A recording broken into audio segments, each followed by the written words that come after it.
History time, it's history time, learning stories from our past, it's history time. Hi there, welcome to History Time. My name is Carrie and I work at the National Museum of American History. We have lots of things at the museum that help us learn about American history. We call those things objects. Today I'm going to tell you a little bit about one of our objects that helps us learn about communities and how people make and change rules in communities. Have you ever tried to change a rule or needed to make a new rule? Maybe you helped make the rules in your classroom or home. Changing a rule after it has been made is sometimes hard. People might not want the rule to change or may not know how to change it. Let's take a look at one of our objects that helps us learn about what happens when people want to change the rules in their community. Here's a picture of our object. When we're learning about a new object at the museum, it is important to use our careful looking eyes. What do you notice about this object? I notice that this object is yellow and black. I notice that this object has 4 wheels. I also notice that there are words written all over this object.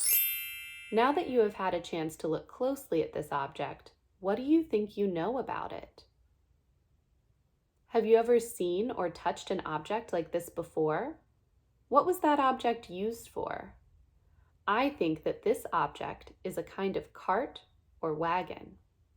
What do you wonder about this object? I wonder what this wagon was used for and why it has words written all over it. This wagon was used by people who wanted to share information about a rule they were trying to change. That rule, which was a rule in many states in the United States, said that women were not allowed to vote in elections. Do you know what voting is? Voting is one of the ways we help make the rules in the United States. For example, people can vote for who they want to be the president of the country or the governor of their state. You might have a chance to vote for a student leader at your school.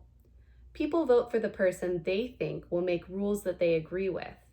You can also vote for things at home with your family or in your classroom at school, like what books to read or what color apple you like.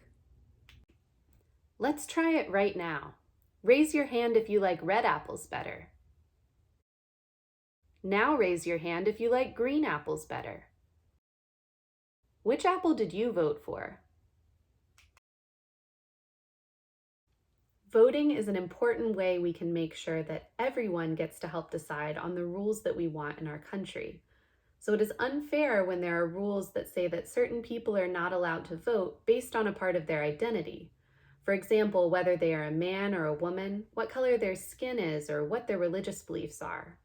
For a long time, the rules said that women were not allowed to vote in the United States in most places. A group of people, most of them women, thought that this rule was unfair and started working to change it by getting the president and the federal government to make a law saying that states couldn't keep women from voting. To try and get the government to make the new law that would allow women to vote in every state, people traveled around talking about why voting was important and why women should be able to vote.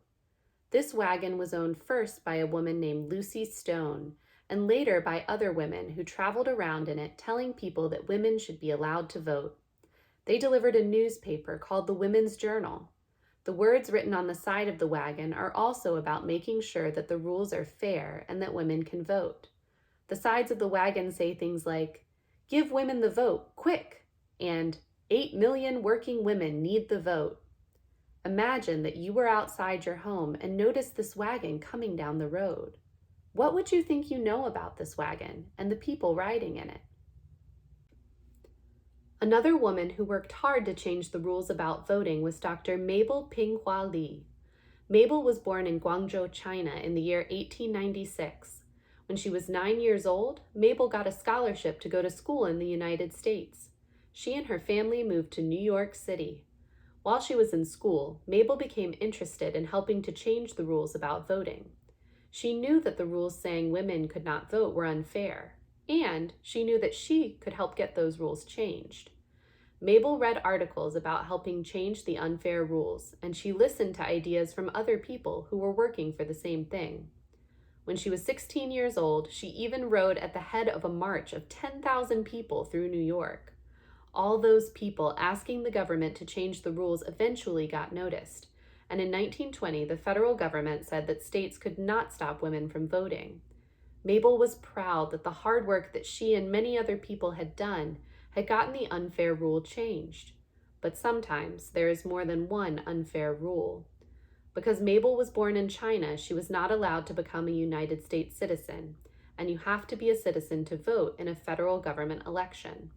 It wasn't until she was 47 years old that the second unfair rule that stopped her from voting was changed. Although Mabel lived in New York long after she was able to vote, we don't know whether she ever got to. Sometimes we don't have all the puzzle pieces to figure out how things happened a long time ago. What we do know is that Mabel's hard work helped change an unfair rule. I hope you enjoyed learning about voting and Dr. Mabel Ping-Hua Lee with me today. We learned that sometimes when rules are unfair, we can work together to change them. A long time ago, there was an unfair rule saying that women couldn't vote in a lot of places in the United States. People like Mabel worked hard for many years to get the government to pass a law saying that you can't make rules that say that women can't vote. Even though Mabel worked hard to change the rules, she still didn't get to vote because of another unfair rule. How can we change unfair rules or make new ones? One way is to vote. Try practicing voting at home or at school. What happens when you vote to decide which book to read or what game to play? Is everyone happy with the book or game that wins? If someone is unhappy, what can you do to help them feel better? Thanks for learning with me, and we'll see you next time on History Time.